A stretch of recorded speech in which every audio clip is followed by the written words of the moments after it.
Telangana assembly సమావేశాలు ప్రారంభమయ్యాయి. Live చూద్దాం. వెళ్ళకొచ్చుడు కానీ ఇది మంచి ప్రాక్టీస్ కాదు. మనం తయారు చేసుకున్న రూల్లో మనమే వైలేట్ చేసుకున్నట్లయితుంది. దయచేసి ఎవరైనా ప్లే కార్డ్స్ గిట్ట తీసుకొని వస్తే బయటికి పంపించండి అని చెప్పి తెలియజేసుకుంటూ ప్రశ్నోత్తరాల సమయం. క్వశ్చన్ నంబర్ 620 నకరేకల్ నియోజకవర్గంలో పిల్లాయిపల్లి ధర్మారెడ్డి కాలువ పనులు. గౌరవనీయులు నీటిపారుదల శాఖ మంత్రి గారు.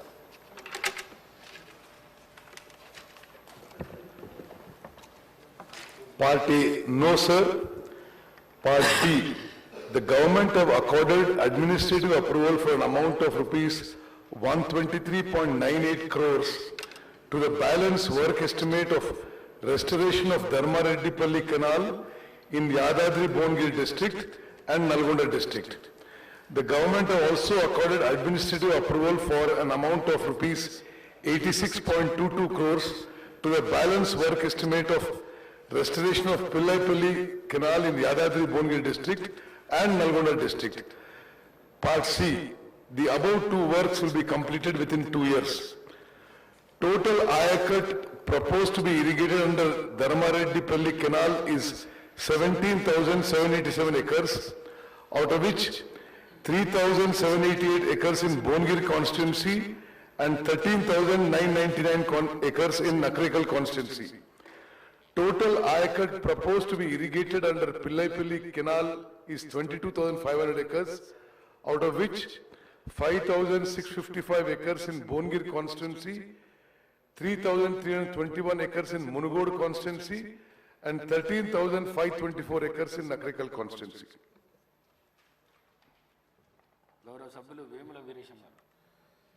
ధన్యవాదాలు అధ్యక్ష.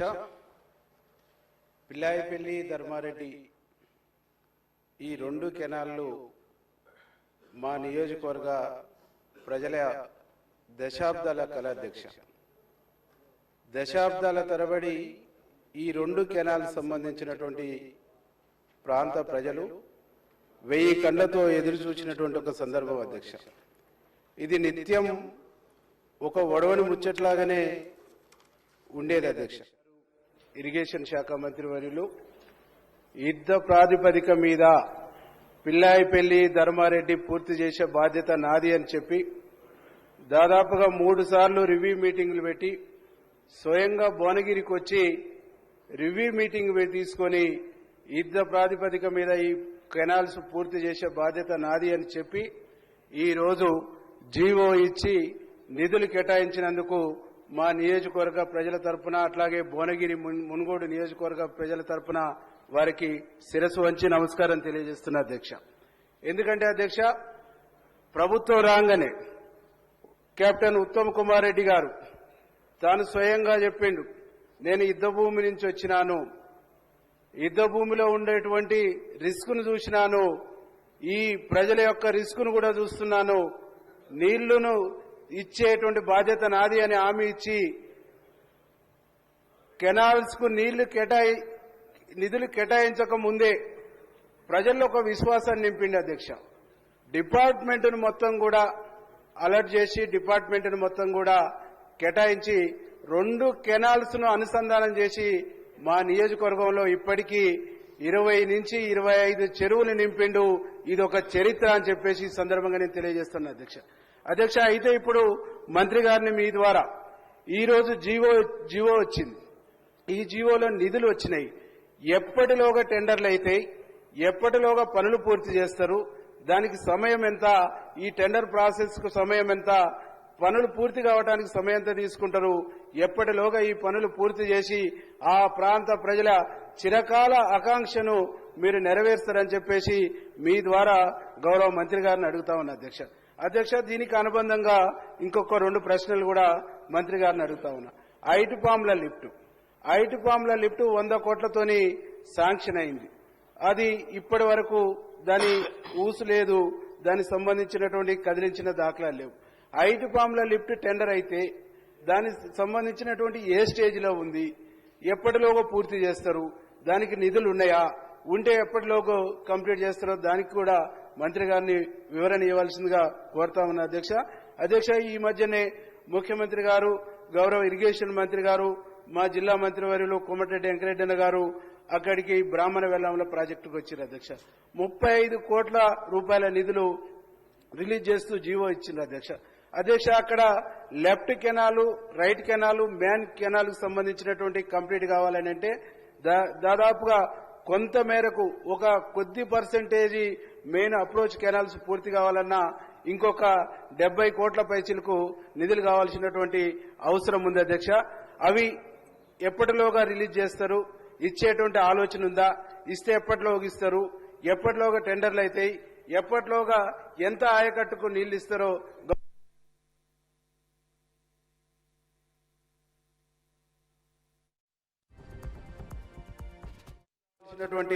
అవసరం ఉంది అధ్యక్ష. అవి ఎప్పటిలోగా రిలీజ్ చేస్తారు, ఇచ్చేటువంటి ఆలోచన ఉందా, ఇస్తే ఎప్పటిలోగా ఇస్తారు, ఎప్పటిలోగా టెండర్లు అవుతాయి, ఎప్పటిలోగా ఎంత ఆయకట్టుకు నీళ్లు ఇస్తారో గౌరవ మంత్రి గారిని మీ ద్వారా రిక్వెస్ట్ చేస్తా ఉన్నా అధ్యక్ష. దీంతో పాటుగా మా జిల్లాలో దాదాపు దశాబ్దాల తరబడి మా జిల్లా అంటేనే ఒక వివక్షతకు గురైంది అధ్యక్ష. సొరంగ మార్గం కానీ, డిండి ప్రాజెక్టు కానీ, అట్లాగే శివన్నగూడెం ప్రాజెక్టు కానీ ఇవన్నీ కూడా అసంతృప్తిగా ఉన్నాయి, ఈ అసంపూర్ణంగా మిలిగి ఉన్నాయి. ఈ అన్నిటిని కూడా పూర్తి చేసే ఆలోచన ప్రభుత్వానికి ఉందా? మీరు కమిట్మెంట్తో ఉన్నారు, మీరు చేయాలనేటువంటిది విశ్వాసంతో ఉన్నారు. మీ కమిట్మెంట్, మీరు చేస్తున్నటువంటి ప్రయత్నానికి జిల్లా ప్రజలు 1000 కళ్ళతో ఆశతో ఎదురు చూస్తారు. వీటి మీద మీరు పూర్తి వివరణ ఇవ్వాల్సిందిగా గౌరవ మంత్రి గారిని కోరుతా ఉన్నాను అధ్యక్ష. గౌరవ మంత్రి వర్యులు Komatireddy Venkatreddy. Thank you speaker sir. ముందుగా గౌరవ మంత్రివర్యులు ఉత్తమ్ కుమార్ రెడ్డి గారికి ధన్యవాదాలు తెలియజేసుకుంటూ అధ్యక్ష, ఈ పిల్లాయపల్లి ధర్మారెడ్డి కాలువ మా సొంత మండలంతో పాటు భువనగిరి నగరికల్ కాన్ఫరెన్స్లో 2004లో ఆనాడు కాంగ్రెస్ ప్రభుత్వంలో 1,60,00,000 చిన్నగా స్టార్ట్ చేసుకున్నాం. ఆ తర్వాత 26 కోట్లు ఒకసారి నేను మినిస్టర్గా ఉన్నప్పుడు అప్పుడు 2009లో శాంక్షన్ చేయడం జరిగింది. దాని తర్వాత ఆ వర్క్ టెండర్ పిలిచి గత ప్రభుత్వంలో దాని పనులు ఎక్కడికక్కడ నిలిచిపోయిన అధ్యక్ష. నేను అదే మంత్రిగా వారిని కృతజ్ఞత తెలియజేసుకుంటూ నేను ఒకటే కోరుతున్నా, ఇది హైదరాబాద్కి వెళ్ళి వచ్చే డ్రైనేజ్ వేస్ట్ వాటర్ అయినా మా ప్రజలకు వేరే ఆల్టర్నేట్ లేదు. ఇరిగేషన్ వ్యవసాయం చేసుకోవాలంటే కొండపోచమ్మకి వెళ్ళి బస్వాపూర్కి వెళ్ళి అక్కడికి వెళ్ళి చిట్యాల వరకు అలైన్మెంట్ ఫిక్స్ చేసిండ్రు, ఇటు గుండ్రాంపల్లికి వెళ్ళి చౌటుప్పలు. దాని ఇది కొండపోచమ్మకి ఆగిపోయింది, బస్వాపూర్ నింపలే.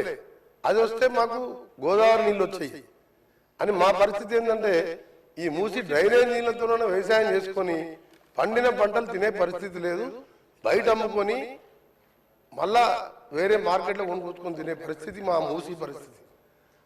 ఆ మూసి నీళ్ళ కోసమే ఇంత పోరాటం చేసేది.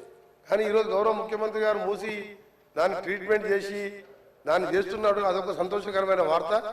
మా దగ్గర భూగర్భ జలాలు ఎక్కడ బోర్ వేసినా 1000 ఫీట్లు వేయాలి, వేస్తే ఎల్లో కలర్ వాటర్ వస్తుంది అధ్యక్ష.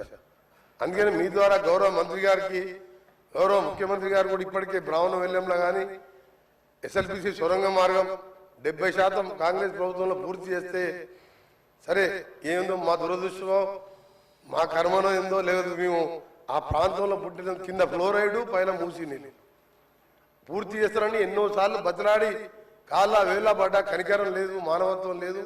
సొరంగాన్ని పండబెట్టిను బ్రాహ్మణ నెలలో ఈ 11 నెలలనే మన మీ మంత్రి గారు, డిప్యూటీ సీఎం గారు, సీఎం గారు వచ్చి నీళ్లు వదిలిపెట్టను. 2 days బ్యాకే 37 crores ల్యాండ్ ఎక్విజిషన్ కూడా రిలీజ్ చేసిండ్రు. నెక్స్ట్ వీక్ మళ్ళీ ఒక 35 కోట్లు ఇచ్చి లెఫ్ట్ కెనాల్, ఆ తర్వాత రైట్ కెనాల్ కూడా పూర్తి చేస్తామని మంత్రులందరూ కూడా హామీ ఇచ్చిన అధ్యక్ష. ఇది చాలా ఇంపార్టెంట్. ధర్మారెడ్డి పిల్లాయపల్లి కాలువ మా గౌరవ శాసనసభ్యులు వీరేశం గారు చెప్పినట్టు కనీసం మూసి ట్రీట్మెంట్ అయ్యే వరకు బస్వాపూర్ పూర్తి చేసి అలైన్మెంట్ కూడా ఫిక్స్ అయింది.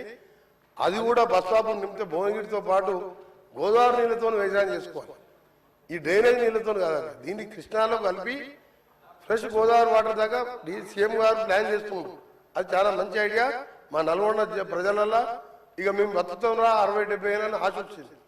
10 ఏళ్లలో 7 లక్షల కోట్లు తెచ్చి నల్గొండ జిల్లాని 70% పూర్తయిన ప్రాజెక్ట్ అని పక్కన పెట్టిండ్రు. అందుకని ప్రజలు కూడా మన ఎన్నికల్లో సరిపోయిన బుద్ధి చెప్పి ఎక్కడ డిపెండ్ రాలే, ఒక్క దగ్గర 2-3 వేలతోని ఏకలింగం గెలిచింది తప్ప అందుకనే మాకు అందరూ 60-70 వేలతో గెలిచినాం. 60-70 వేలతో గెలిచినాం అధ్యక్ష. 60-70 వేలతో గెలిచినాం. ఎందుకు గెలిచినాం అంటే సార్ కరెక్ట్ వాస్తవాలు చెప్పాలి సార్. 60-70 వేలతో ప్రతి ఎమ్మెల్యే నామినేషన్ వేస్తే 60-70 వేలతో గెలిచినాం. నల్గొండ పార్లమెంట్ సభ్యుడు భారతదేశంలో సౌత్ ఇండియాలో 5,75,000 ఓట్లతో గెలిచిందంటే మా ప్రజలు గత ప్రభుత్వం మీద ఎంత కసిగా ఉన్నారో అది ఎగ్జాంపుల్ దానికి. అందుకనే మీ ద్వారా మా మంత్రి గారిని, ఫైనాన్స్ మినిస్టర్ గారిని, గౌరవ ముఖ్యమంత్రి గారిని గ్రీన్ ఛానల్లో నల్గొండ జిల్లా అంటే ప్రపంచ పటంలో ఫ్లోరైడ్ నీళ్లు, మూసీ నీళ్లతో దుర్భర పరిస్థితిలో బతుకుతున్న జిల్లా. మీ ద్వారా వీళ్ళందరికీ రిక్వెస్ట్ చేస్తున్నా, మా మంత్రులందరూ కూడా సహకరించండి. 40 లక్షల మంది మా ప్రజల జీవితాలను కాపాడాలని పిల్లాయిపల్లి ధర్మారెడ్డితో పాటు గోదావరి నీళ్లు, గంధమల్ల ప్రాజెక్టు పైన మల్లన్న సాగర్ నిండా కడుపు నిండా 50 టీఎంసీ నీళ్లు దాచిపెట్టుకున్న అధ్యక్ష. 20,000 పెట్టి రిజర్వాయర్ కట్టిను. ఒక్క స్లూస్ పెడితే గంధమల్ల కడితే అధ్యక్ష నేను రైతుల గురించి మాట్లాడుతున్నా. గంధమల్ల రిజర్వాయర్ ఇట్లా గంధమల్ల రిజర్వాయర్ ఒక 3 నెలల పని అధ్యక్ష. టెండర్లు పిలిచిండు గంధమల్ల రిజర్వాయర్ టెండర్లు పిలిచి టెండర్లు క్యాన్సిల్ చేసాడు. సింగూరుకు 4,000 కోట్లు పైకి తీసుకుపోతాం. మేమేం పాపం చేసినాం నల్గొండ జిల్లా వాళ్ళం? గంధమల్ల విజిట్ ఒక 800 కోట్లతోని 1.5 టీఎంసీ కెపాసిటీ 1.5 టీఎంసీ కెపాసిటీతోని 1,50,000 ఎకరాలు ఆలేరు కాన్ఫరెన్స్ లో మాకు నీళ్ళు వచ్చాయి అధ్యక్ష. దయచేసి మీ ద్వారా మా మంత్రులందరికీ, గౌరవ ముఖ్యమంత్రి గారికి, డిప్యూటీ సీఎం గారికి, ఉత్తమ్ కుమార్ రెడ్డి గారికి, మిగతా మంత్రులు సహకరించి మా జిల్లాకు అందరూ అండగా ఉండాలని చేతులెత్తి నమస్కరిస్తూ మీకు ధన్యవాదాలు తెలియజేస్తున్నాం అధ్యక్ష. గౌరవ స్పీకర్ గారికి దయచేసి, ఎందుకంటే ఇక్కడ పెద్దలు పోచారం శ్రీనివాసరెడ్డి గారు స్పీకర్ గా పనిచేసిన వాళ్ళు కూడా చాలా మంది ఉన్నారు. Cabinet is a collective decision. నేను చాలా సంవత్సరాల నుంచి సభలో ఉన్న తప్ప మంత్రి లేచి ఇంకొక మంత్రిని ప్రశ్నలు అడిగేటువంటి సంస్కృతి ఉండదు. బికాస్ క్యాబినెట్ అనేది ఒక కలెక్టివ్ డెసిషన్. మంత్రి అనేది ఒక పోర్ట్ఫోలియో చూసినా అన్ని శాఖలకు సమానమైనటువంటి బాధ్యతను మంత్రి కలిగి ఉంటాడు. ఇవాళ మీరు కూడా దయచేసి నేను మీతో కోరేది ఏంటంటే, మీరు కూడా ఇట్లా ఒక మంత్రి లేచి ఇంకో మంత్రిని ప్రశ్నలు అడగడానికి అవకాశం ఇస్తే అసలు ప్రశ్నోత్తరాల సమయం యొక్క దాని మీనింగే మారిపోతుంది అధ్యక్ష. దయచేసి లేని సంస్కృతిని తీసుకురావద్దు. మంత్రి అనే వాళ్ళు క్యాబినెట్ లో మాట్లాడుకోవచ్చు. Government is a collective decision. ఇట్లా మినిస్టర్లు లేచి అడిగే సంస్కృతి ఉండదు. నంబర్ 1. నంబర్ 2, గతంలో కూడా కోమటిరెడ్డి వెంకటరెడ్డి గారు అప్పుడు కూడా మంత్రిగా ఉన్నారు వారు. మరి వారి హయాంలోనే ఈ మూసి ఈ రకంగా జరిగింది. మీరు మంత్రిగా ఉన్నప్పుడు సరిగా చేసి ఉంటే ఈ పరిస్థితి ఎందుకు? కోమటిరెడ్డి వెంకటరెడ్డి హరీష్ రావు గారు చెప్తున్నా, 21 సంవత్సరాల అనుభవంలో హరీష్ రావు గారు అడుగుతున్నా, మీకు ఎల్పీ లీడర్ లేడు, నువ్వు డిప్యూటీ లీడర్వా, శాసనసభ్యునివా? క్వశ్చన్ అవర్ లో నిన్న కూడా నువ్వు బైక్ తీసుకున్నావు. మా స్పీకర్ మంచోళ్ళు కాబట్టి నీకు బైక్ ఇచ్చిండు. నీ ఏ హోదాలు అడుగుతున్నావు? నువ్వు ఏ హోదాలో నువ్వు మాట్లాడుతున్నావు? నువ్వు ఏ హోదాలా? గౌరవ్ సార్ ఒకరిచో సార్, చాలా ఇంపార్టెంట్ ఇది ఫర్ ఎవర్. తెలంగాణ ప్రజలు తెలవాలి సార్. తెలంగాణ ప్రజలు తెలవాలి. తెలంగాణ ప్రజలకు ప్రతిపక్ష నాయకుడు సంవత్సర కాలంగా సభకు రాకపోవడం ఈ సభనే కాదు, తెలంగాణ ప్రజలని అవమానపరిచినట్టుగా ప్రజలందరూ అనుకుంటారు అధ్యక్ష. ఈయన డిప్యూటీ లీడర్ సార్, ఈయన కార్యక్రమం ఏర్పాటు చేసినా ప్రతిసారి ఈయనకి ఎందుకు ఇస్తున్నాం అంటే మిమ్మల్ని అంటలేడు, ఆయన అడిగే హక్కు లేదు, ఆయన మామూలు ఎమ్మెల్యే మాత్రమే.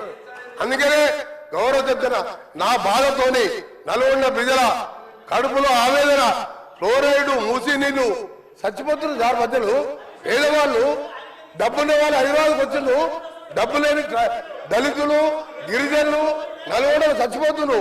అంత కనికరం లేదు సార్ వీళ్లకు. ఎస్ఎల్బిసి సొరంగం 70% పూర్తి చేశాం.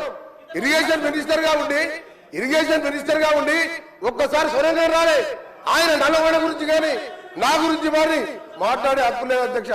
ఆయన ఒక గౌరవ శాసనసభ్యుడు మాత్రమే, డిప్యూటీ లీడర్ కాదు, సిఎల్పి సెక్రటరీ కాదు, లీడర్ లేడు వాళ్లకు. వాళ్ళ సార్ మాట్లాడేది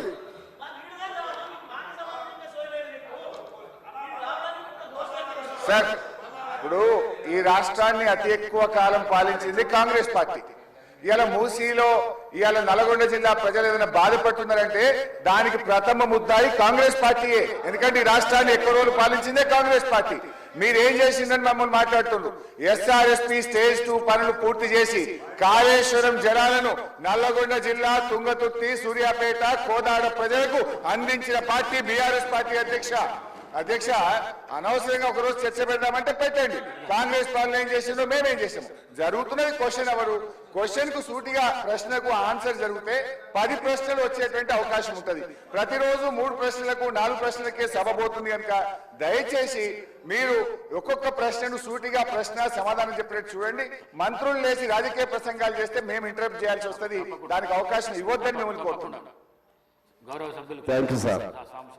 సార్ ఈ ప్రశ్నోత్తరాల సమయం చాలా కీలకమైనది, కానీ ఉద్దేశపూర్వకంగానే ఈ ప్రశ్నోత్తరాలని 1-2 ప్రశ్నలకే పరిమితం అయ్యే విధంగా సందర్భం ఉన్నా, దానికి సంబంధించి రిలేటెడ్గా ఉన్నా, అన్రిలేటెడ్గా ఉన్నా, వేరే అంశాలన్నీ జొప్పించి దాన్ని ఇష్యూగా పెద్దగా చేస్తున్నారు.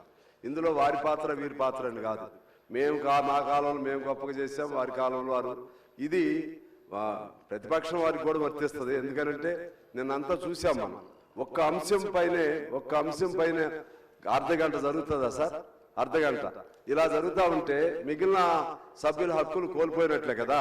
మేము ఇచ్చిన ప్రశ్నలు రావు కదా. అందువల్ల దయచేసి సమయం మీరు 6 నిమిషాలు కేటాయించారు సార్, ఒక 2-3 నిమిషాలు ఎక్స్ట్రా ఉంటుంది. ఆ విధంగా ఇంకా ఎక్స్ట్రా వాళ్ళు చర్చించాలనుకోండి, దాని స్పెషల్ నోటీస్ ఇవ్వమనండి, కాల్ అటెన్షన్ నోటీస్ ఇవ్వమనండి, అనేక రూపాలు ఉన్నాయి. ఆ పద్ధతిలో రమ్మనండి సార్. ఆ విధంగా మీరు దయచేసి కంట్రోల్ చేయండి సార్. Thank you. గౌరవ సభ్యులు రామారావు పవర్ గారు. థ్యాంక్ యూ అధ్యక్ష. నాకు అవకాశం ఇచ్చిన దానికి. మా ముదోల్ నియోజకవర్గంలో బ్యాక్ వాటర్ గోదావరి నీళ్లతోనే బర్మేశ్వర్ లిఫ్ట్ ఇరిగేషన్ ఏదైతే 2013లో శాంక్షన్ అయి పాత గవర్నమెంట్లో 2019లో కంప్లీట్ అయింది. అది 80 కోట్ల ప్రాజెక్టు, దాదాపు 6,000 ఎకర్ ఆయకట్టు. ఇంతవరకు గత పాలకులు నెగ్లెక్ట్ వల్ల ట్రాన్స్ఫార్మర్స్, ఎలక్ట్రికల్ పెనాల్, అదే ఎలక్ట్రికల్ పెనాల్ బోర్డ్స్ అన్ని దొంగతనమై అక్కడ లిఫ్ట్ ఇరిగేషన్ ఇంతవరకు చాలు కాలేదు. దయచేసి మీ ద్వారా ముత్తమన్నకు కోరుకుంటున్నాను, ఈ 6,000 ఎకరాల ఆయకట్టుకు మీరు తొందరగానే ట్రాన్స్ఫార్మర్స్ రిపేర్ చేపించి మా రైతులకు న్యాయం చేయాలని కోరుకుంటున్నాను. అదేవిధంగా మా దగ్గర గడ్డెనవాగు ప్రాజెక్ట్ ఏదైతే 14,000 ఎకరానికి ఆయకట్టు ఉంది, సీసీ లైన్స్ పూర్తిగా లేకుండా ఓన్లీ 5,000 ఎకరాలకి నీళ్లు పారుతుంది. దయచేసి ఏదైతే సీసీ లైన్స్ 50 కోట్లతోని పూర్తిగా చేసి మా రైతు సోదరులకు న్యాయం చేయాలని కోరుకుంటున్నాను. అదేవిధంగా గోదావరి బ్యాక్ వాటర్ లో 28 ప్యాకేజ్ దివంగత్ ముఖ్యమంత్రి రాజశేఖర్ రెడ్డి 2009లో ఇనాగ్రేషన్ చేశారు. ఆ ప్రాజెక్టు ఇంతవరకు పూర్తిగా కాలేదు. దాదాపు 50,000 ఎకరాలకు మా రైతు సోదరులకు న్యాయం అవుతుంది. దయచేసి మంత్రివర్గులకు ఉత్తమన్నకు కోరుకుంటున్నాను, అది కూడా పూర్తి చేయాలని కోరుకుంటున్నాను. అదేవిధంగా మా నియోజకవర్గంలో 310 చిన్న పెద్ద ట్యాంక్స్ ఉన్నాయి. ఇంత మిషన్ కాకతీయ తరఫున 120 ట్యాంక్స్ రిపేర్స్ అయినాయి. 190 ట్యాంక్స్ ఇంతవరకు పెండింగ్ లో ఉన్నాయి. దానికి తొందరగానే రిపేర్ చేయాలని ఆ ప్రభుత్వంకు కోరుకుంటున్నాను. గత గుండెగాం చిన్న శుద్ధవాగు రంగరావు పల్సికల్ ప్రాజెక్టు గుండెగాం ఏదైతే రీహాబిలిటేషన్ విలేజ్ ఉంది, మన పిసిసి అధ్యక్షులు ఉత్తమన్న ఉన్నప్పుడు 2018లో రాహుల్ గాంధీ వచ్చినప్పుడు ఇది చెప్పాడు. ఇంతవరకు అది పూర్తిగా కాలేదు. గుడ్డేగా రీహాబిలిటేషన్ తొందరగానే కంప్లీట్ చేయాలని మీ ద్వారా మంత్రివర్గులకు కోరుకుంటున్నాను. అదేవిధంగా పిప్రి లిఫ్ట్ ఇరిగేషన్ స్కీము మన గౌరవ ముఖ్యమంత్రి రేవంత్ రెడ్డి గారు పైలట్ ప్రాజెక్ట్ కింద తీసుకున్నారు. దానికి మంత్రి గారికి జీవో విడుదల అని మీ ద్వారా కోరుకుంటున్నాం అధ్యక్ష. అదేవిధంగా టెంపుల్ గురించి మీకు అందరికీ తెలుసు. మన జ్ఞాన సరస్వతి మాత టెంపుల్ భారతదేశంలో ఒకటి టెంపుల్ ఉంది. ఆ టెంపుల్ కు గత గవర్నమెంట్ 50 కోట్లు ఎస్డిఎఫ్ తరఫున నిధులు మంజూరు చేశారు. కానీ ఇంతవరకు 42 కోట్లు ఈ గవర్నమెంట్ వచ్చిన తర్వాత రిటర్న్ అయినాయి. దయచేసి 2017లో మన 2027లో పుష్కరాలు వస్తున్నాయి, గోదావరి పుష్కరాలు. అంతకుముందు ఆ టెంపుల్ శీతలావస్థలో ఉంది. అది కూడా పూర్తి చేయాలని నేను ప్రభుత్వంకు మీ ద్వారా కోరుకుంటున్నాను. డోనర్స్ 5 కోట్లు ఇవ్వడానికి టెంపుల్ శీతలావస్థలో ఏదైతే గర్భగుడి ఉంది దానికి డోనర్స్ కూడా రెడీ ఉన్నారు. మన మంత్రి